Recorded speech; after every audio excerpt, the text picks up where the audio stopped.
Okay, I want to mix two things together here. One, I want to go a little bit follow up on something that just came up in the Onision related video I just made, and then this video is really replying to gray text. The ocean is really pretty down there. It's amazing when you take a picture of it and it's so tiny, you can't even see what's down there. Like when the cruise ship goes out, it's huge. It goes up to the horizon and it's easy to see how detailed, relative detail. You take a picture of it, it's so tiny you can't.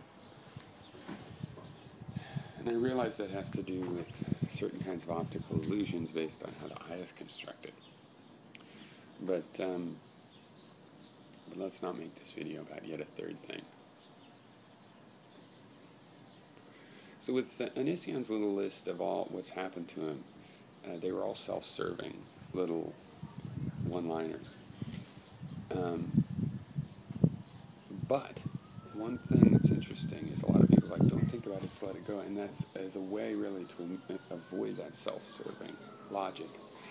But if you try not to have too self-serving logic, if you go out of your way to criticize yourself and whatever it takes to attack your own biases, there's techniques for that. I think it's a good thing. Now, you could still be wrong because of your simplification.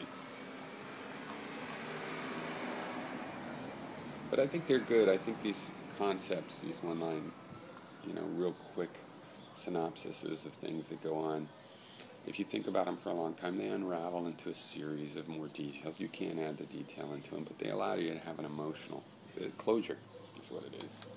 They allow you to have closure. But my point is that you always have, the goal of that is to find out what you could have done differently. And at the very least, Onision, for example, should be thinking, geez, I have a bad judge in character. Why am I choosing people that are this way? What should I have seen that I didn't see? What do I see in retrospect that is something that I could pay attention to the next time I have, fall in love with a person that's a liar cheater? The truth is, this relationships go wrong for a million reasons, and he has a couple pat ones that help him feel virtuous. He puts enough of his stuff up on his channel. You can see he manipulates the situation. I'll caught you in a lie. It could be however little, because that's his payback system to himself. I always think it like that experiment with the monkey and the electrode into its pleasure center, and it'll just keep pushing that. Like a button that gives you the equivalent of some sort of a gasm, a positive gasm.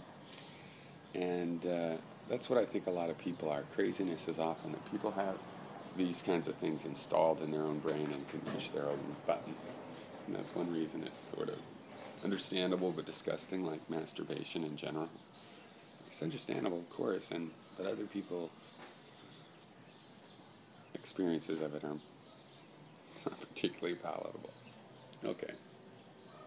It's a personal thing. Right, now, Grade Text was talking about why the conversation degrades. And what has happened to me is I've developed a view of what we're doing here that isn't degraded by those complaints, Grade Text, that you made, Grade Text, like, the people just get butthurt about your criticizing their ideology. I don't know, what do you expect? The only importance of realizing how stupid it is, you see these people and you're like, why do you come online and do that? Isn't that a waste of time? Yeah, it's a waste of time. Why do they do it? I don't know. Why are you fascinated by it? And you criticized To Be Serious on something to me that's very analogous. Why are you interested in that question? Is the only important thing is that you not be online for that reason.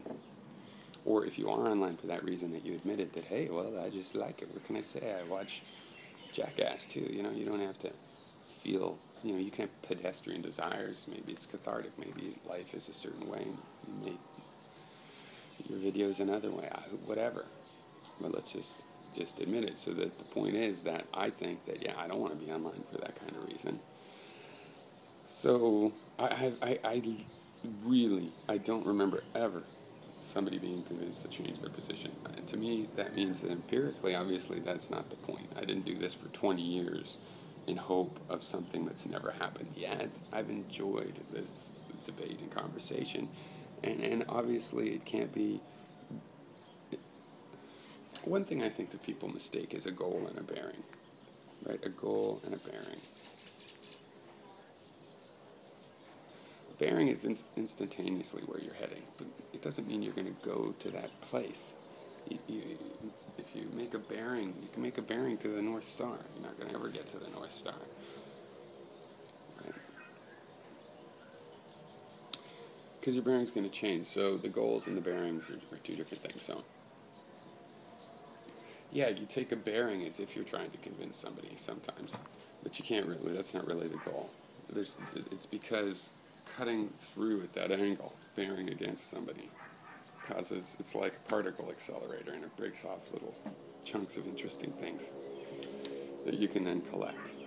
So you make a bearing through that, and then you go back through and collect the stuff, and then you head off again. And where's your real goal? Well, it's an exploration. It's a scientific exploration in my case. My goal is to keep finding interesting things. It's working incredibly well. It's simply accelerating as time goes on. It's amazing. I mean, at this rate, I could get almost spiritual by how much stuff. Compared to when I was a kid and I wanted to do this, and in college and hunting, living in used bookstores just to get this little, all knowledge was arcane. Even mainstream stuff was arcane compared to now. And it's not just there being an internet, it's also the evolution of this conversation. And I feel bad for people that they're not benefiting from it the same way I am, because their goals and their frameworks are fucked up. But that's sort of their thing. And just because they're bearing down in a certain direction, it's obvious. Many of the people that have questionable bearings at the moment are obviously they're not headed. Once they get out of this squall, they'll probably realize, oh, wait, I don't want to go there forever. I'm never going to make it to the North Star. Or, I don't want to keep going north. It's cold up there. It's getting cold. I will reevaluate. You could see that. Like someone like Professor Anton, my criticism of him has a lot to do with his bearing at the moment. But, the bearings of his students, what he leads them to do, and his own bearing, if he's going to live long enough to get out, he would not head off in the direction of his bookish elitism. Like to be president, you have to read a particular number of books or something. Whoever's read the most books automatically president. I don't think you get to this kind of point. Well, maybe. But when that started to go sour, he'd be part of the revolution. That's what I like to think. Some people are crazy and really are heading in that direction. Okay, enough.